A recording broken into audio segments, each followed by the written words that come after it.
सहस्त्रांशु यज्ञ की पुण्य प्रगति। प्रसन्नता की बात है कि सहस्त्रांशु यज्ञ की संतोषजनक प्रगति हो रही है। 1000 स्थानों में सहस्त्रों ऋत्विजों द्वारा 125 करोड़ गायत्री जप, 125 लाख आहुतियों का हवन, 125,000 उपवास और 125,000 या 1.25 सत्पुरुषों को गायत्री विद्या का समुचित ज्ञान कराना, यह सहस्त्रांशु यज्ञ का विशाल कार्यक्रम है। इतने बड़े आयोजन की पूर्ति इस वातावरण में, जिसमें धार्मिक कृत्यों की ओर व्यापक अश्रद्धा एवं उपेक्षा परिव्याप्त है, साधारणतया कठिन ही दिखाई पड़ती है। परंतु हर्ष की बात है कि सर्वशक्तिमान सत्ता की प्रेरणा से इस युग का यह अभूतपूर्व यज्ञ अपने नियत समय के भीतर ही निश्चित रूप से पूरा होता दृष्टिगोचर हो रहा है। इस यज्ञ में प्रतिदिन नवीन ऋत्विज उत्साहपूर्वक सम्मिलित होकर गायत्री तपश्चर्या में प्रवृत्त हो रहे हैं। कितने ही व्यक्ति ऐसे हैं जिनने अपने अब तक के जीवन में कभी पूजा उपासना की राह नहीं जानी थी। वे उग्र तपश्चर्या में प्रवृत्त हो रहे हैं। जिनमें थोड़े से भी पूर्व संस्कार मौजूद थे, उनने तो इस यज्ञ में स्वयं ऋत्विज बनने और दूसरों को बनाने में बहुत अधिक उत्साह दिखाया है। यह सार्वजनिक यज्ञ है।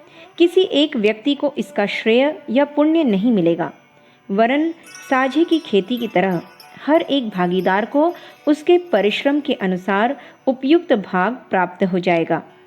एक एक मनुष्य अलग अलग अपना काम करे तो वह छोटा, अधिक खर्चीला, अधिक श्रमसाध्य एवं कम लाभदायक होता है।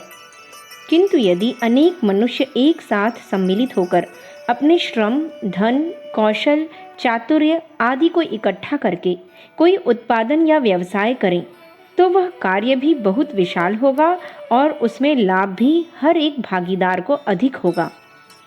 किसी देश में बहुत बड़ी संख्या में योद्धा हों, पर वे बिखरे हुए अपने अपने घरों पर रहें और अपनी अपनी योजनानुसार देश की रक्षा करें, तो उतना कार्य नहीं हो सकता जितना कि उससे चौथाई योद्धा एक फौज के रूप में संगठित होकर अनुशासित रूप से कर सकते हैं।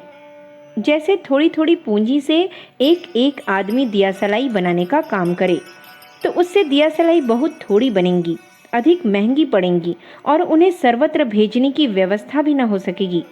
किंतु यदि उस व्यवसाय में लगे हुए व्यक्ति अपना धन और श्रम इकट्ठा करके दियासलाई का एक बड़ा कारखाना चलाएं, तो उन लोगों को भी अधिक लाभ होगा और देश की आवश्यकता भी बड़े पैमाने पर सरलतापूर्वक पूरी हो जाएगी।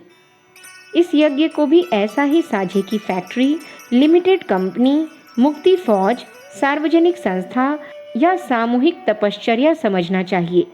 किसी पुण्य पर जैसे असंख्य लोग एक ही दिन, एक ही समय, एक ही स्थान पर गंगा स्नान करके पुण्य लाभ करते हैं, वैसे ही पुण्य पर्व यह यज्ञ भी है। ऋत्विजों को यह न भूलना चाहिए कि इस यज्ञ के जप, उपवास, हवन, आराधना, ब्रह्म संदीप यह 5 अंग हैं और वे पांचों ही समान रूप से उपयोगी एवं आवश्यक हैं।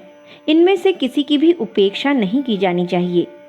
फोड़े का ऑपरेशन तो कर दिया जाए, पर उसे धोना, दवा लगाना, पट्टी बांधना, आराम देना आदि आवश्यक उपचार की उपेक्षा की जाए तो वह चिकित्सा उपयुक्त न मानी जाएगी। इसी प्रकार जिन्हें साधना करनी हो, सम्मिलित होना हो, उन्हें पूर्ण तत्परता पूर्वक ही सम्मिलित होना चाहिए। ऋत्विजों को चाहिए कि वे जिस गायत्री शक्ति की उपासना करते हैं, उसके संबंध में आवश्यक जानकारी प्राप्त करने से वंचित न रहें। जो वैद्य निदान, निघंटु, नाड़ी परीक्षा, औषधि कूटना और गोली बनाना मात्र जानता है, उसे चिकित्सा के महत्वपूर्ण कार्य में कितनी सफलता मिलेगी, इसका अनुमान लगाना कुछ कठिन नहीं है। चिकित्सा शास्त्री की भांति ही गायत्री विद्या का भी एक अत्यंत महत्वपूर्ण विज्ञान है। उसकी जानकारी प्राप्त करने के लिए समुचित अध्ययन करने की आवश्यकता है। जो लोग उस ज्ञान की उपेक्षा करके जप करने मात्र को ही पर्याप्त समझते हैं, वे उपयुक्त लाभ प्राप्त नहीं कर सकते। इसी प्रकार इस यज्ञ की वंश वृद्धि होना भी आवश्यक है। किसी का वंश डूब जाना अशुभ माना जाता है। जिसका कुटुंब परिवार है, पुत्र पौत्रों से घर भरा है, उसे ही सौभाग्यशाली मानते हैं। उसी प्रकार प्रत्येक ऋत्विज की सफलता अपना आध्यात्मिक वंश बढ़ाने में है। आध्यात्मिक तत्वों का व्यापक प्रसार करने के लिए अधिकाधिक व्यक्तियों को गायत्री की पारसमणि से स्पर्श कराना है। यदि ऋत्विज अपना जप भाग पूरा करके चुपचाप संतुष्ट बैठे रहें तो उनका यह कार्य अधूरा ही रहेगा। वट पीपल वृक्षों की पूजा इसलिए की जाती है कि उनमें उपकारी परंपरा की वंश वृद्धि की विशेष शक्ति है। एक एक बट पीपल के फल में अगणित बीज छिपे रहते हैं, जबकि अन्य वृक्षों के फलों में एक ही बीज रहता है। गायत्री विद्या का प्रसार करना, अधिक लोगों में इस महान ज्ञान का विस्तार करना एक उच्च कोटि का ब्रह्मदान है, जिसकी तुलना अन्नदान, वस्त्रदान, हेमदान आदि से नहीं हो सकती। ऋत्विजों के पास अपना जो गायत्री साहित्य है उसे बार बार स्वयं पढ़ें और गायत्री पुस्तकालय के रूप में अधिकाधिक व्यक्तियों को पढ़ाना चाहिए और इस बात का प्रयत्न करना चाहिए कि वे पढ़ने वाले भी अपना स्वतंत्र गायत्री पुस्तकालय स्थापित करके आपकी ही तरह अनेक लोगों को ज्ञान दान करें। इस प्रकार अपनी आध्यात्मिक वंश वृद्धि करना, अपनी आध्यात्मिक पुत्रों, पौत्रों, प्रपौत्रों का मुख देखना आनंददायक माने। सहस्त्रांशु यज्ञ की प्रगति संतोषजनक है।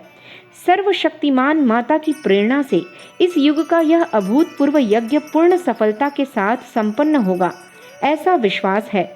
इसके जो सूक्ष्म लाभ होंगे उनकी गुरुता का अनुमान लगाना भी कठिन है। इससे विश्वव्यापी दूषित वातावरण की शुद्धि होगी। जिन अगणित तापों से प्राणी मात्र को भारी पीड़ाएं सहन करनी पड़ रही हैं, उनकी समाप्ति होगी। प्राचीन सात्विकता, धार्मिकता एवं शांति का पुनः अवतरण होगा। इसके अतिरिक्त इस महान अभियान में भाग लेने वाले ऋत्विजों को अनेक दृष्टियों से आशाजनक सत्परिणाम प्राप्त होंगे। इस परम कल्याणकारी यज्ञ की भागीदारी बहुत ही सरल है। इसमें भाग लेने के लिए हम सभी धार्मिक प्रवृत्ति के सत्पुरुषों का आवाहन करते हैं और जो ऋत्विज इसमें संलग्न हैं उनसे अधिक तत्परता, दृढ़ता, जागरूकता एवं उत्साह को अपनाने की प्रार्थना करते हैं। सभ्यता उस आचरण का नाम है जिससे मनुष्य अपना कर्तव्य पालन करता रहता है। नीति का पालन करना, अपने मन और इंद्रियों को अपने वश में रखना, ऐसा करने से हम अपने को पहचान सकते हैं। यही सभ्यता है।